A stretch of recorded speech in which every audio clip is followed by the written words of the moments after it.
Okay, guys, let's move on. Stock up, stock down. Craig, let's start off. Who do you got moving up? Okay, so we spoke on him at length. Cameron Davis, to me, is moving up. I've been a little bit hard on him, and I might have actually kept him out of my week-long DFS pool. I did play him a bunch in showdowns, but essentially I've been making the argument that we keep seeing him missing, one round a week. We saw an ugly Houston Open where he just absolutely blew up on the weekend. His ball striking has been awesome for a while, but it's really been putting together a tournament. And we saw him do it. I am going to, I'm not going to be shying away from playing him in DFS. I don't think this is an aberration. I think we're going to see him up here a lot more. Obviously, I don't think it's going to be a top 5 or a top 3 every week, but I think it's almost sort of that breakthrough contention that he's going to need to take it to the next level. I thought you were going to close with a bold prediction there. I don't know. You kind of were building up. I thought you were going to be like, and he's going to win this tournament, or he's going to play fairly well, and he will continue to improve. No, but one of the things. Those people who are elite ball strikers, I think they have such high ceilings. And I think that's one of the things that's so intriguing about Cam Davis is that his ball striking is awesome. And so if he can put all the pieces together, he can go out there and he can win tournaments, and he can win big tournaments too, potentially. Yeah, so completely agree. Okay, moving down, someone who I actually think has the potential to win big tournaments, but did not show it this week, Doc Redman. Made the cut on the number, and I was happy about it because I had pretty heavy exposure to him in DFS. I want to say about 30%. He shot, I had it in front of me a second ago. I want to say it was 76 on the weekend. 74 to finish 2 over after making the cut at -4. I looked through his shot tracker data a bit. It was a bit of a mess. There was what looked like a good 4 putt at one point. There was quite a few of those coming back after dropping it in or putting it into hazards. Right. You never know, like when you get those zigzaggies on the shot tracker. But yeah, I mean, Doc, he's my boy. I think we are going to see him break through. But I was saying with Cam Davis, it was not too long ago at the Houston Open that he just had an ugly weekend and finished last of the guys that made the cut. Doc Redman, maybe he had that weekend and he's going to bounce back here. But I thought, just disappointing. Stock down. Yeah, still young. So he had his USAM win at Riviera, right? Ooh, interesting. Well, bold prediction. I'm just saying, I've done some one and done research over the past couple of weeks, and Riviera's coming up. I've just been copying your one and done picks the last few weeks. I don't know why I just didn't do it again this week. Yeah, this is like the first week in like it. 3 or 4 weeks you've swerved from me. All right, Kevin, who do you got moving up? All right, for me, moving up was Francesco Molinari. He ended up finishing in a, tie for 16? No, tie for 8th. Shot a 69, 66, 69, 70.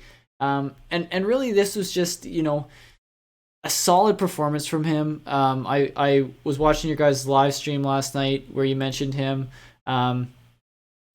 I think that was in the live stream, wasn't it? Maybe it wasn't the best play today, but one of the things you did. I thought you were going to say it wasn't the best mention of him, and I was like, I tried to make a good point. He did have a double and one other bogey today, so that's always going to kind of, on a course like this where you just got to, it's a sprint. That's going to hurt.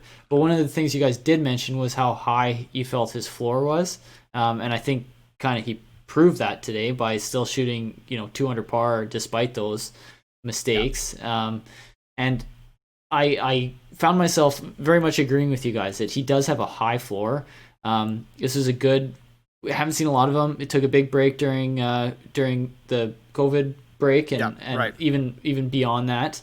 But one it looks of the like last professional golfers to start playing, return to golf. To the point where there's even people kind of asking questions of if he was going to keep playing and was there something going on? I think he just rightfully so, just said it's between him and his family, and he was spending time with his family. And anyway, it looks like his game's kind of coming around, and he is somebody who I would look at as a high floor guy, who I don't know if he's ready to take the jump into the winner's circle or not, but he's somebody that, I think could safely fill out a roster if you're looking for 6 guys to get through to make the cut anyways.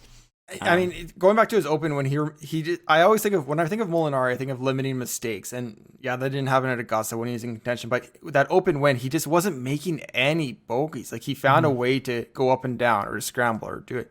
But I do want to point one thing out to Craig. He was calling me out because he was in our sleepers, and Craig said, I said he's in California now. He relocated with his family. And Craig said, well, Bay Area is a long way from Is he in the Bay Palm Area? Springs.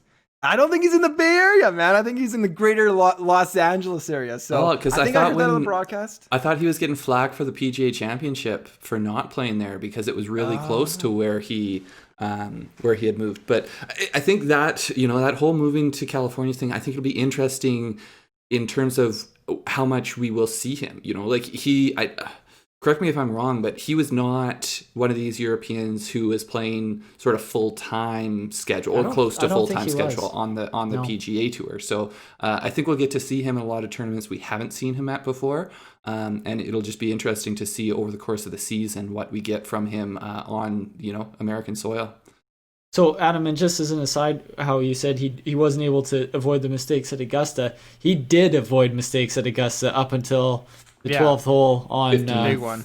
And the 12th first and then 15, because he was making pars from everywhere. And it looked like that's why he was out in front, and it looked like it was his for the taking, because he was getting up and down from everywhere. It's like he couldn't not make a par, and finally... there's a couple mistakes. And it was like 15 where he clipped the last single leaf possible on this tree. Like, outrageous. Yeah. Okay, moving down. Who do you got? Moving down. I hate taking shots at these guys, so I decided to choose someone who I know can take it. Phil Mickelson is moving down for me. Was it last year that he was in the final group? And Adam Long prevailed at this tournament? I'm not entirely sure. No, I know he has a good hit. This was Andrew Landry. Okay, so it must have been a couple years. Anyway, this is one that Phil's always at. This week he was 74, 76, I believe. No, he's 72. This, yeah. So anyway, he missed the cut by 6.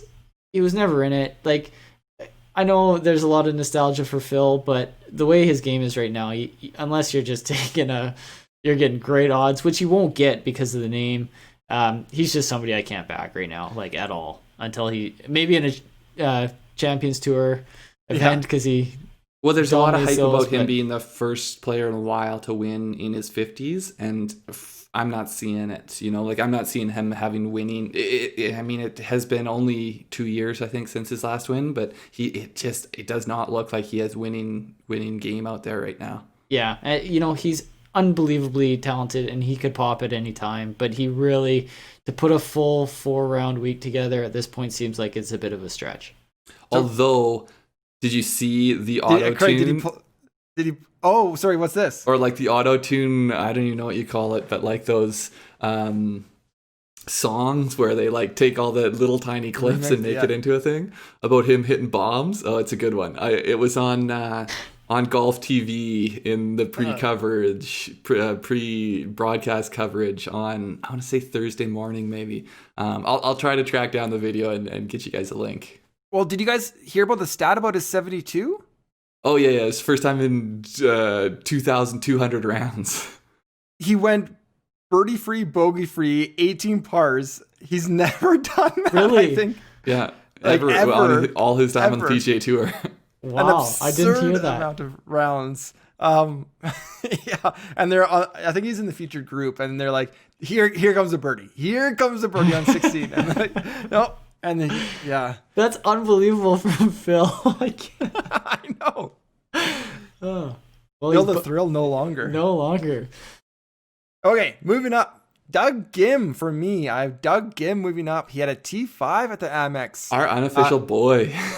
Best PGA Tour finish ever. Another guy like Cam Davis that we seem to be talking about every week in terms of DFS sleepers or picks or in some way.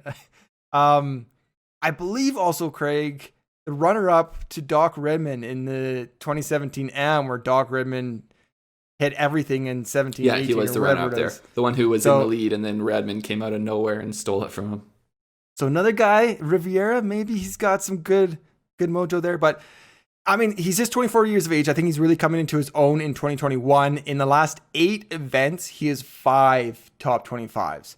So, like, really, really steady, strong finishes. I think this is his first time cracking the top 10. He got a T5 here. So, good young player. Yep. I mean, it's a clear stock up if you weren't already as high on him as I was. Like, to me, he's a top 10 player in the world. No, I'm just kidding. But yeah, we've been talking about him a lot. Nice to see the result on, at the end of the tournament. Yeah. Yeah, it was nice to actually see him on the coverage because he does talk about him so much that it's nice to put a face to a name, No kidding. Okay, moving down, I got Justin Thomas going back to Abu Dhabi. He missed the cut, guys. He missed the cut. I mean, there's some great players there, but I think you could argue that it's not the same depth of talent as a major kind of PGA event. Even though it's a Rolex series, I don't think that necessarily has the same depth of talent, and he missed the cut there. Diving in a little bit deeper, I know he's had a kind of crazy couple of weeks, and we touched on him last week, but just looking at his golf stats, on European Tour website, he was 5th in strokes gained tee to green, 131st. I was going to say, his putter was ugly. 131st in strokes gained putting. He had 63 putts across 2 rounds. Wow. That's 31.5 per round, or 1.75 putts per hole. Yeah. Averaging, there's, I don't know the last time he's done that. Like, maybe when he's a junior golfer, like at 12 years old. That's not even like per green in regulation. Like, sometimes you'll see a 1.6, 1.7 per green in regulation, but that's that's an ugly number. Yeah, a very ugly number. Okay, well, but I think that also shows that like golf is not one of these things where you can just show up and get by on like talent. Like you need to perform every week, and I think it also shows how like the absurd ability for some of these guys to compete every week, we take for granted. Yeah. So a lot going on in his life. Obviously, I think it's the first time he played in the Middle East, and it's actually the 3rd time I want to say that he's played a European Tour event. The other 2 were directly prior to the Open Championship, the Scottish Open, or whichever it was before the Open Championship. Yeah. So it just didn't come together. I think he missed a cut on the number 2, but that's just the caliber of player he is. Yeah.